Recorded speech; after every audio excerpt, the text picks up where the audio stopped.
أعوذ بالله من الشيطان الرجيم. بسم الله الرحمن الرحيم. طه ما أنزلنا عليك القرآن لتشقى إلا تذكرة لمن يخشى تنزيلا ممن خلق الأرض والسماوات العلى الرحمن على العرش استوى له ما في السماوات وما في الأرض وما بينهما وما تحت الثرى وإن تجهر بالقول فإنه يعلم السر وأخفى الله لا إله إلا هو له الأسماء الحسنى وهل أتاك حديث موسى إذ رأى نارا فقال لأهلهم كثوا إني آنست نارا لعلي آتيكم منها بقبس أو أجد على النار هدى فلما أتاها نودي يا موسى إني أنا ربك فاخلع نعليك إنك بالوادي المقدس طوى وأنا اخترتك فاستمع لما يوحى إنني أنا الله لا إله إلا أنا فاعبدني وأقم الصلاة لذكري إن الساعة آتية أكاد أخفيها لتجزى كل نفس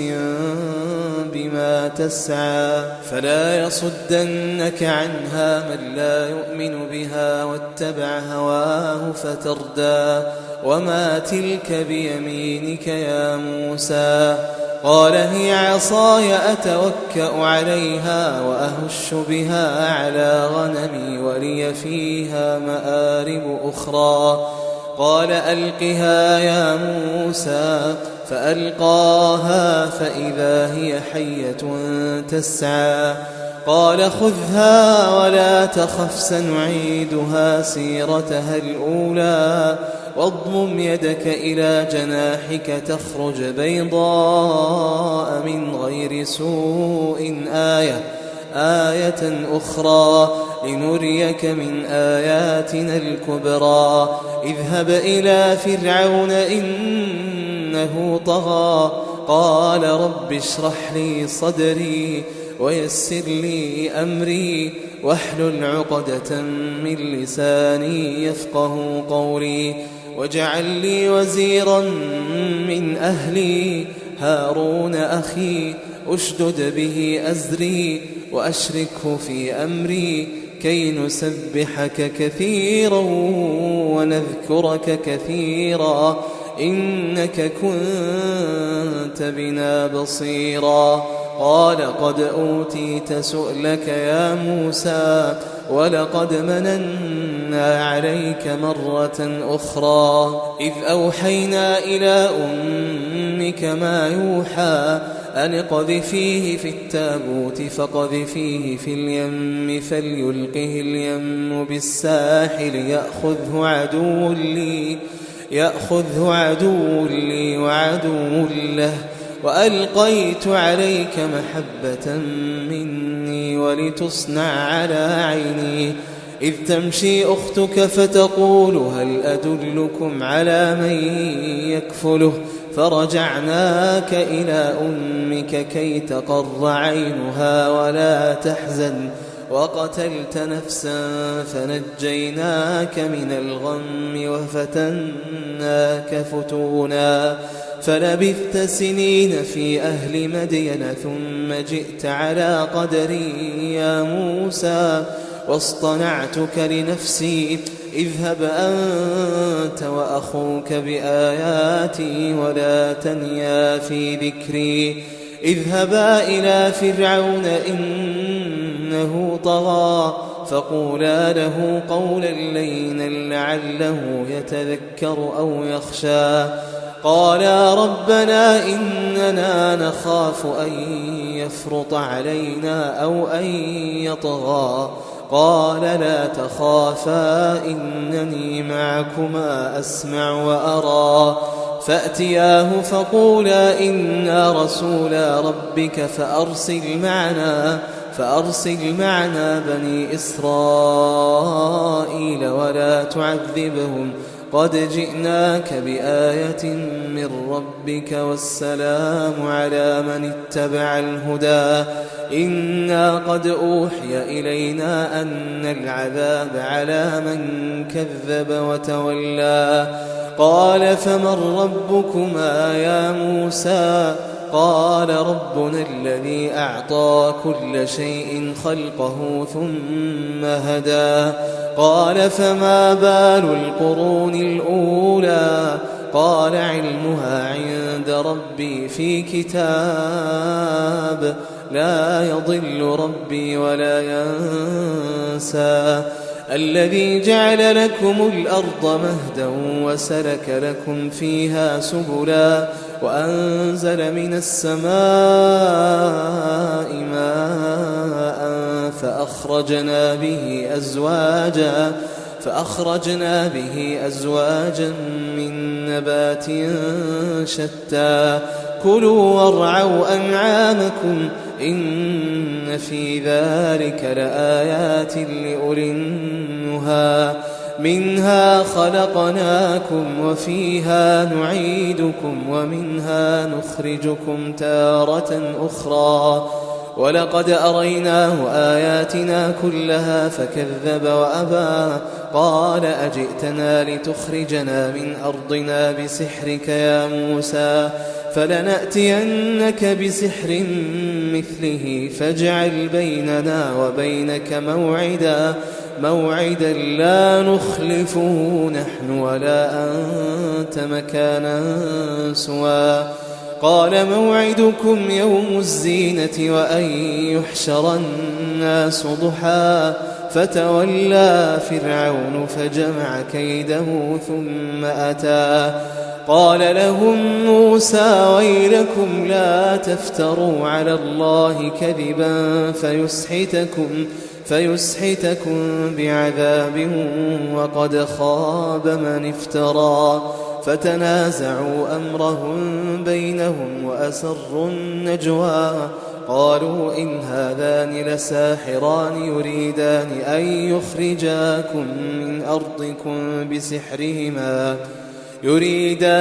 يخرجاكم من أرضكم بسحرهما ويذهبا بطريقتكم المثلى فأجمعوا كيدكم ثم أتوا صفا وقد أفلح اليوم من استعلى قالوا يا موسى إما أن تلقي وإما أن نكون أول من ألقى قال بل ألقوا فإذا حبالهم وعصيهم يخيل إليه من سحرهم أنها تسعى فأوجس في نفسه خيفة موسى قلنا لا تخف إنك أنت الأعلى وألق ما في يمينك تلقف ما صنعوا إنما صنعوا كيد ساحر ولا يفلح الساحر حيث أتى فألقي السحرة سجدا قالوا آمنا برب هارون وموسى قال آمنتم له قبل أن آذن لكم إنه لكبيركم الذي علمكم السحر فلأقطعن أيديكم وأرجلكم من خلاف ولأصلبنكم في جذوع النخل ولتعلمن أينا أشد عذابا وأبقى قالوا لن نؤثرك على ما جاءنا من البينات والذي فطرنا فاقض ما أنت قاض إنما تقضي هذه الحياة الدنيا إنا آمنا بربنا ليغفر لنا خطايانا وما أكرهتنا عليه من السحر والله خير وأبقى إنه من يأت ربه مجرما فإن له جهنم لا يموت فيها ولا يحيا ومن يأته مؤمنا قد عمل الصالحات فأولئك لهم الدرجات العلا جنات عدن تجري من تحتها الأنهار خالدين فيها وذلك جزاء من تزكى ولقد أوحينا إلى موسى أن أسر بعبادي فاضرب لهم طريقا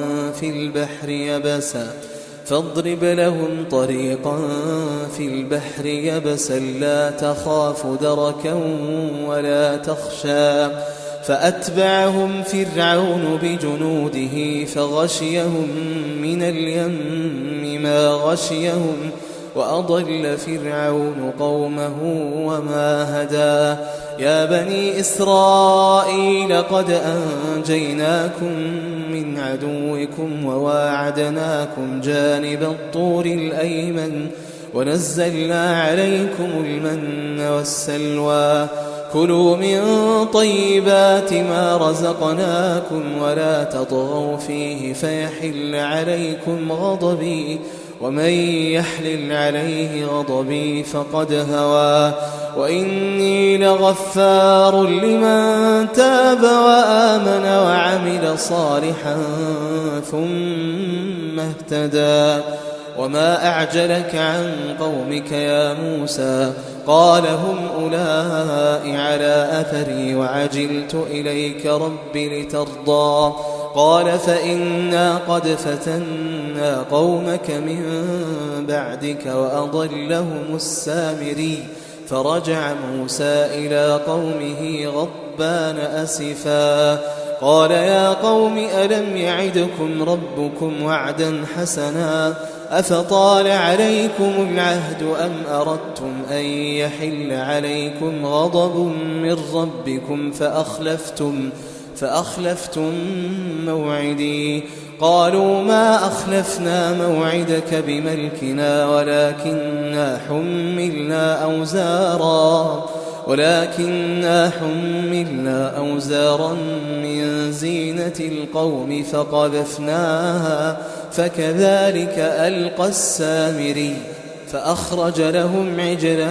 جسدا له خوار فقالوا هذا إلهكم وإله موسى فنسي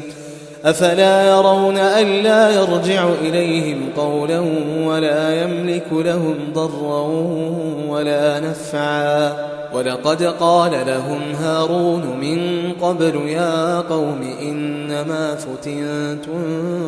به وإن ربكم الرحمن فاتبعوني وأطيعوا أمري قالوا لن نبرح عليه عاكفين حتى يرجع إلينا موسى قال يا هارون ما منعك إذ رأيتهم ضلوا ألا تتبعا أفعصيت أمري قال يا ابن أم لا تأخذ بلحيتي ولا برأسي إني خشيت أن تقول فرقت بين بني إسرائيل ولم ترقب قولي قال فما خطبك يا سامري قال بصرت بما لم يبصروا به فقبضت قبضة من أثر الرسول فنبذتها وكذلك سولت لي نفسي قال فاذهب فإن لك في الحياة أن تقول لا مساس وإن لك موعدا لن تخلفه وانظر إلى إلهك الذي ظلت عليه عاكفا لنحرقنه ثم لننسفنه في اليم نسفا إنما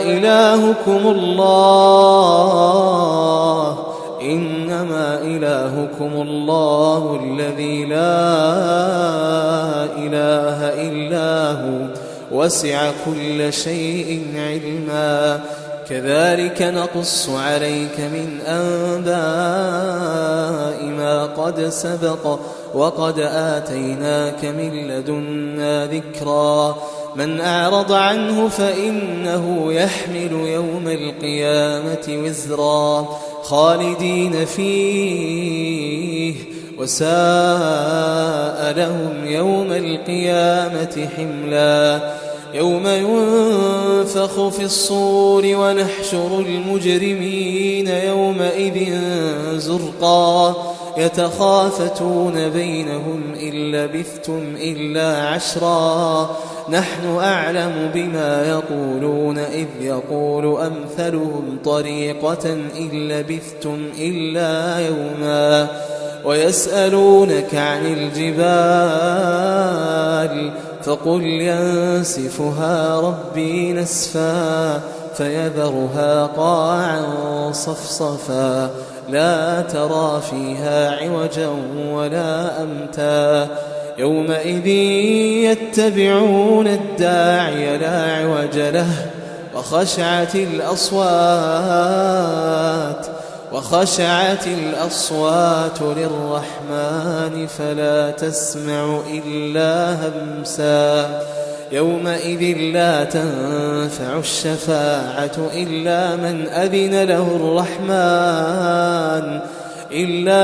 أذن له الرحمن ورضي له قولا يعلم ما بين أيديهم وما خلفهم ولا يحيطون به علما وعنت الوجوه للحي القيوم وقد خاب من حمل ظلما ومن يعمل من الصالحات وهو مؤمن فلا يخاف ظلما ولا هضما وكذلك أنزلناه قرآنا عربيا وصرفنا فيه من الوعيد لعلهم يتقون أو يحدث لهم ذكرا فتعالى الله الملك الحق ولا تعجل بالقرآن من قبل أن يقضى إليك وحيه وقل رب زدني علما ولقد عهدنا إلى آدم من قبل فنسي ولم نجد له عزما وإذ قلنا للملائكة اسجدوا لآدم فسجدوا إلا إبليس أبى فقلنا يا آدم إن هذا عدو لك ولزوجك فلا يخرجنكما من الجنة فتشقى إن لك ألا تجوع فيها ولا تعرى وأنك لا تظمأ فيها ولا تضحى فوسوس إليه الشيطان قال يا آدم هل أدلك على شجرة الخلد وملك لا يبلى فأكلا منها فبدت لهما سوآتهما وطفقا يخصفان عليهما من ورق الجنة وعصى آدم ربه فغوى ثم اجتباه ربه فتاب عليه وهدى قال اهبطا منها جميعا بعضكم لبعض عدو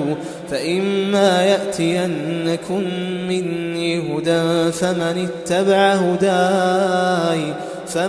اتبع هداي فلا يضل ولا يشقى ومن أعرض عن ذكري فإن له معيشة ضنكا ونحشره يوم القيامة أعمى قال رب لم حشرتني أعمى وقد كنت بصيرا قال كذلك أتتك آياتنا فنسيتها وكذلك اليوم